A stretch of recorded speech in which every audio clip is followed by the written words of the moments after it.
ভারতের 4টি ধামের মধ্যে অন্যতম একটি ধাম হলো পুরীর জগন্নাথ। হ্যাঁ বন্ধুরা, আজকে আমরা 4 বন্ধু মিলে বাইকে করে বেরিয়ে পড়লাম পুরীর জগন্নাথ ধামের উদ্দেশ্যে। কারণ কিছুদিন পর, মানে আমরা যেই দিন বেরিয়ে পড়েছিলাম তার ঠিক একদিন পর রথযাত্রা ছিল। সেটি দেখার জন্যই আমরা বেরিয়ে পড়েছিলাম পুরী। তো বন্ধুরা, পুরো ভিডিও দেখার জন্য আপনারা আমাদের সাথে থাকুন আর আমাদের সাথে বেরিয়ে চলুন পুরী।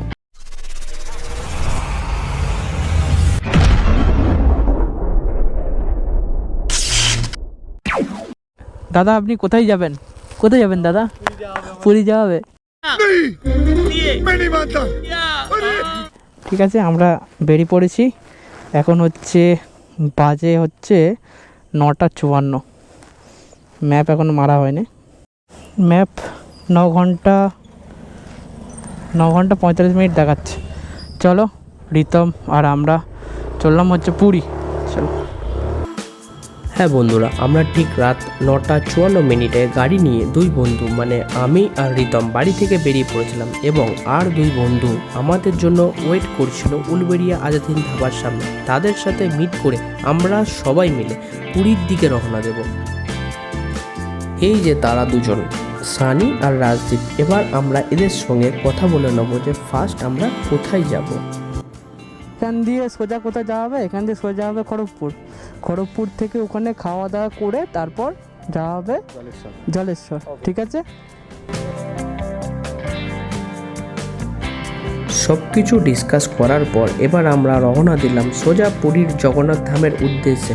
আর হ্যাঁ, ভিডিওটি যারা নতুন দেখছেন তাদেরকে আমাদের তরফ থেকে একটাই রিকোয়েস্ট করছি যে ভিডিওটি পুরো দেখুন এবং একটি লাইক ও চ্যানেলটিকে সাবস্ক্রাইব করে দিন। এখন হলো রাত 11:12। মুম্বাই কলকাতা হাইওয়ে ছেড়ে দিয়ে আমরা এন্ট্রি করেছিলাম চেন্নাই কলকাতা হাইওয়ে। এই হাইওয়েটি ফার্স্ট টোল প্লাজা সেটি হলো ডেবরা টোল প্লাজা। এই টোল প্লাজা ক্রস করার পর এখনও অনেক টোল প্লাজা আছে। পুরী যেতে গেলে কতগুলি টোল প্লাজা আছে আমরা আপনাদের দেখাবো। আপনারাও আমাদের সাথে চলুন আর ভিডিওটি উপভোগ করতে থাকুন।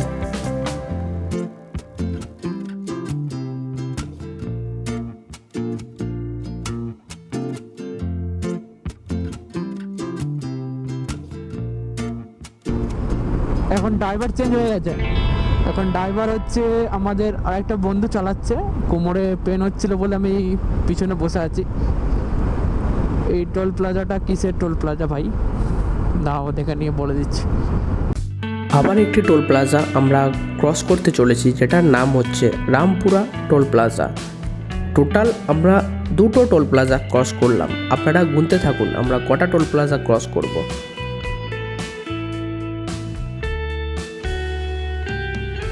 কি ভাবছো বন্ধুরা, আমরা সারা রাত না খেয়ে গাড়ি চালিয়ে পুরী পৌঁছে যাবো? আরে না না, এত দূর গাড়ি চালিয়ে আসার পর আমরা পৌঁছালাম দেউলিয়া চক। এটা হলো মিশ্রা হোটেল। এখান থেকে খাওয়া দাওয়া করে আবার রওনা দেবো। অলরেডি 12:08, গাড়ি পার্কিং হয়ে গেছে।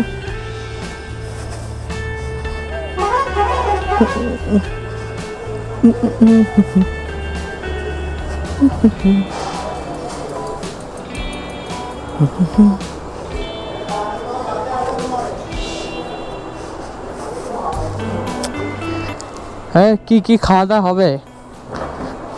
খাওয়া দাওয়া কি হবে রে? कौन है ये लोग? कहां से आते हैं ये?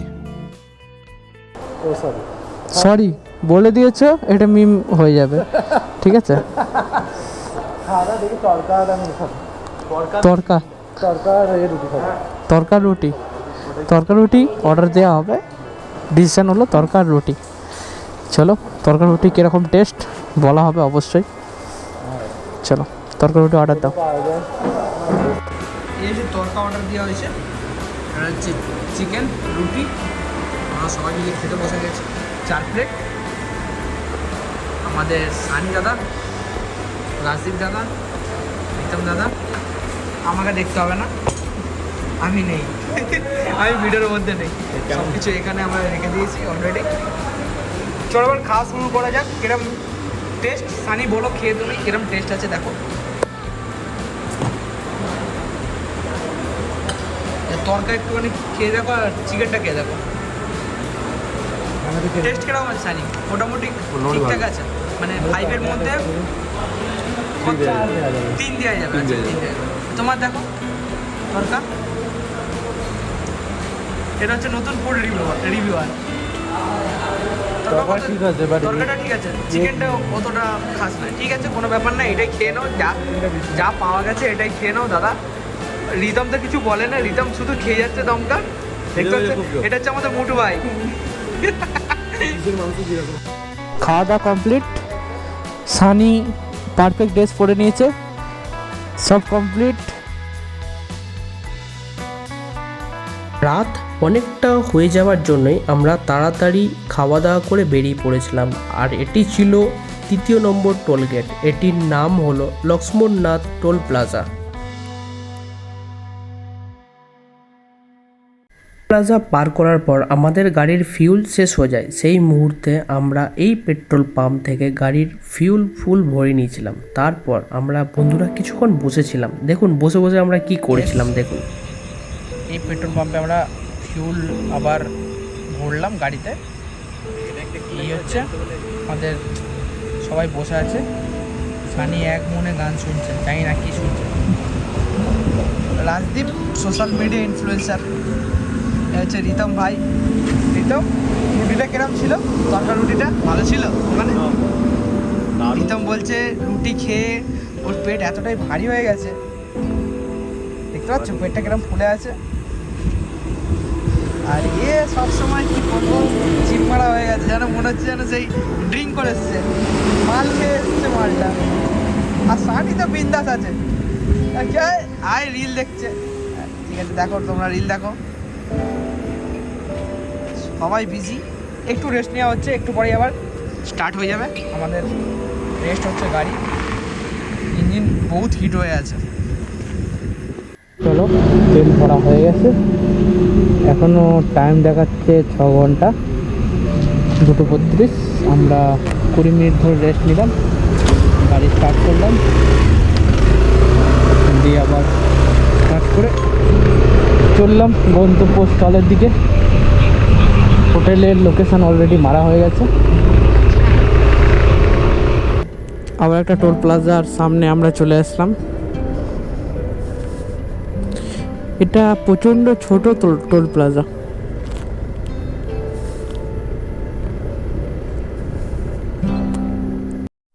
মর্নিং হয়ে গেছে, দেখতেই পাচ্ছ। এখন বাজে কটা? এখন বাজে হচ্ছে 5:23। এই যে 5:23, মানে এখনও 200 কিলোমিটার বাকি আছে। 197 কিলোমিটার এখনও বাকি আছে। রিতম চা খেয়ে নিয়েছে, চা সিগারেট কমপ্লিট। कैसे कैसे लोग रहते हैं यार यहाँ पर। এখন মানে মর্নিং হয়ে গেছে, আমরা অলরেডি 200 কিলোমিটার কমপ্লিট করে নিয়েছি, আর 200 কিলোমিটার বাকি আছে। তো সবাই দেখতেই পাচ্ছ, রাস্তা রোড খালি ছিল, এখন রাস্তায় অনেক লোক দেখা যাচ্ছে। বাট এখানে একটা জিনিস আমি নোটিস করলাম, এরা বাংলা বোঝে না, প্রথম কথা হিন্দিও খুব একটা বোঝে না। ঠিক আছে, আমার যেরকম কলকাতাতে হিন্দি ভালো বোঝে সবাই বলতে গেলে, উড়িষ্যাতে হিন্দি অতটা কেউ বোঝে না দেখলাম। আমি হিন্দিতে কথা বললাম, হিন্দি অতটা বোঝে না। কারণ যাই হোক, ইশারার মাধ্যমে আমরা যে দোকানে দাঁড়িয়েছিলাম সেই দোকানে টাকা দিয়ে চলে আসলাম।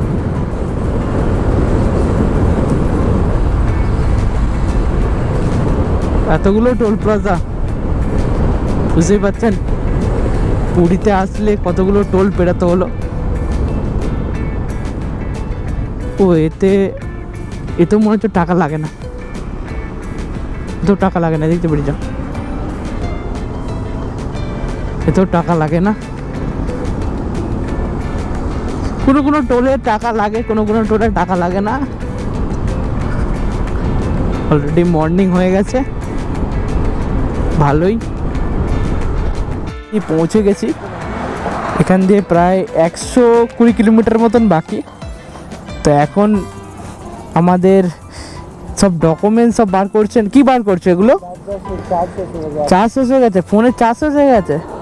ও পাওয়ার ব্যাংকটা খুবই ভালো। 10,000 বোটের। রিতম কত বড় হাত তুলেছে! ও শালা রিতমের খুব জোর ঘুম পেয়ে গেছে। ঠিক আছে দাদা, ভালো আছে দাদা? ভুঁড়িটা দেখি, ভুঁড়িটা দাদা, ভুঁড়িটা কি খেয়েছো দাদা? ভুঁড়িটা ভালো করে গাড়ি চালাবে, জোরে গাড়ি চালাবে না। নেক্সট গন্তব্যস্থল হচ্ছে কোটাক। ঠিক আছে, আচ্ছা কোটাক না, Cuttack bridge, direct Cuttack bridge. Okay, তার আগে পেট্রোল পাম্পে তেল তুলে নেবে, কারণ তেলও অলরেডি শেষ হয়ে গেছে। আমারও তেল শেষ হয়ে গেছে। ঠিক আছে, কটকের জোড়াসাগর ঠাকুর পরিবার এসব বলিস না বাবু। চলো, উড়িষ্যা ঢোকার আগে দেখুন পাহাড়ের দৃশ্য, দেখুন কি সুন্দর ভিউ। এদিকে দেখুন, এত সুন্দর মনোরম দৃশ্য ভাই সাহেব কোথায় পাবেন? দেখতে পাচ্ছেন এটা ছোট পাহাড়, বাট কি পাহাড় আমি নাম জানি না, এটা ম্যাপে দেখতে হবে। কিন্তু দেখতে খুব সুন্দর লাগছে। এদিকে নদী অলরেডি শুকিয়ে গেছে, এখন জল নেই। এদিকে পাহাড়, আর আমরা যেখান দিয়ে যাচ্ছি মিডিল দিয়ে রোড। ও ভাই সাহেব কি লাগছে!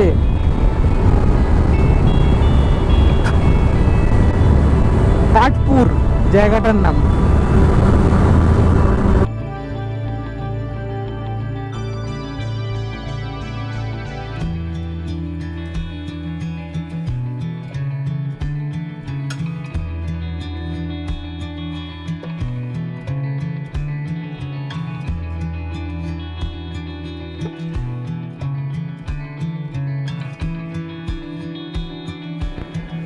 এই লেখাটা দেখার পর আমরা সারা রাত ধরে 4 বন্ধু মিলে কিভাবে গাড়ি চালিয়ে এসেছি সেসব কষ্ট আমরা ভুলে গেলাম।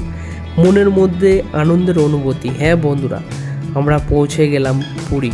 এটাই হলো স্বপ্নপূরণ। এরপর আমরা কোথাও না দাঁড়িয়ে সোজা চলে এলাম গৌড় হোমস্টে। আপনারা যদি গৌড় হোমস্টে বুকিং করতে চান, অনলাইন সব জায়গায় অ্যাভেলেবেল আছে, আপনারা ওখান থেকে বুকিং করতে পারেন। খুবই সুন্দর হোমস্টে এবং মালিকের ব্যবহার খুবই ভালো, এবং যারা কম দামে ভালো জিনিস খুঁজতে চান তারা গৌড় হোমস্টে একবার এসে দেখতে পারেন।